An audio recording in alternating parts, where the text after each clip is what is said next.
cliente resultó ser mi hermana porque mi papá tenía otra familia. Esto sucedió en el año 2001.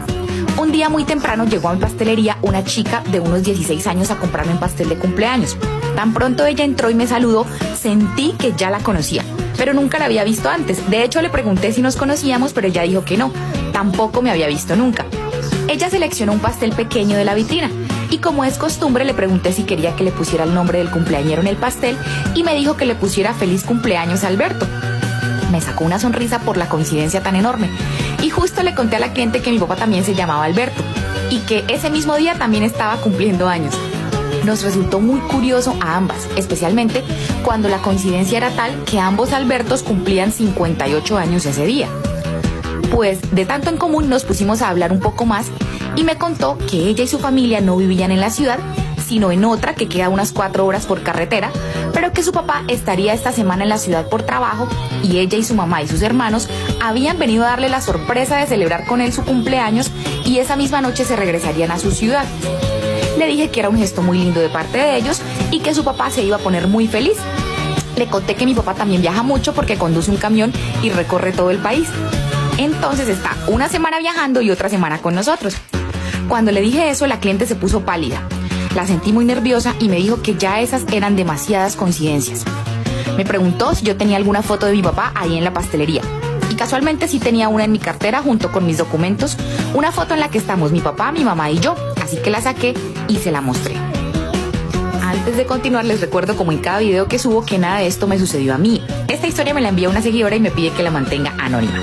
Si ustedes quieren saber más acerca de mí y de mi familia, subo contenido de mi día a día en mi cuenta de Instagram, @RuthCastroMontoya. Ahora sí, seguimos con el chisme. Por fortuna estaba sentada porque cuando esa mujer vio la foto se desplomó, quedó pálida y fría. De inmediato se puso a llorar. Estaba descontrolada. Yo, con solo verla llorar de esa manera, entendí que tanta coincidencia no era posible, que no había dos Albertos y que mi amado padre era también el padre de esa mujer. De todos modos, le pregunté si mi papá, el de la foto, era también su papá. Y sin dejar de llorar, tapándose la boca y blanca como una hoja de papel, me dijo que sí con la cabeza. Yo entonces tenía 28 años, ya tenía otra perspectiva de la vida. Y aunque sí me imaginaba que en sus muchos viajes mi papá podía serle infiel a mi mamá, no me imaginé que el asunto fuera tan delicado como para que tuviera otra familia. Le ofrecí agua a mi hermana, esperé a que viviera su catarsis y después de un rato, cuando se calmó un poco, le pregunté por su familia. Estaban todos afuera de la tienda en su carro. Eran ella, su hermano de 7 años y su mamá. Salí y les dije que por favor entraran, pues tenía que hablar con ellos. La señora se asustó mucho y preguntó si su hija estaba bien. Le respondí que sí, que estaba un poco alterada, pero no le había pasado nada malo. Me le acerqué y le dije en voz baja que entraran y que tenía que hablar con ella y con su hija, pero que el niño no podía escuchar nada. Se imaginarán el susto de esa mujer cuando le dije eso. Rápidamente se bajó del carro, entraron a mi pastelería.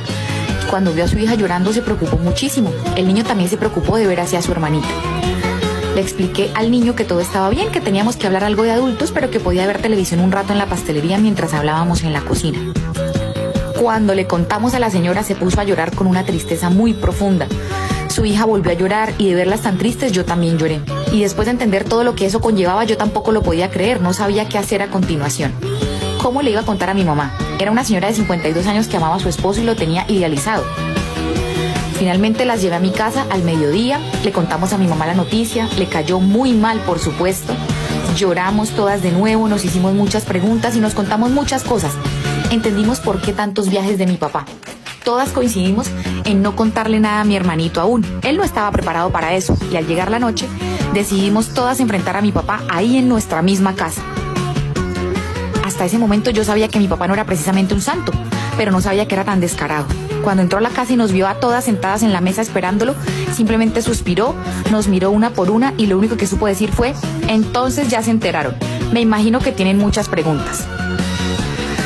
Es que me da rabia y tengo que pausar. Para no hacerles el cuento largo y no tener que sacar parte 2, mi mamá le dijo a mi papá que recogiera todas sus cosas, que se fuera y no volviera nunca. No quería volverlo a ver y efectivamente desde ese día no se volvieron ni siquiera a hablar. Yo cultivé una relación muy bonita con mis hermanos, nos hablamos cada semana y hemos compartido muy buenos momentos juntos. Nuestra relación con nuestro papá no fue la misma, se quebró mucho, pero nos aseguramos de que siguiera cumpliendo con sus obligaciones con mi hermano. La mamá de mis hermanos tampoco pudo perdonarle a mi papá su desfachatez. Hace 4 años mi papá falleció totalmente solo y enfermo.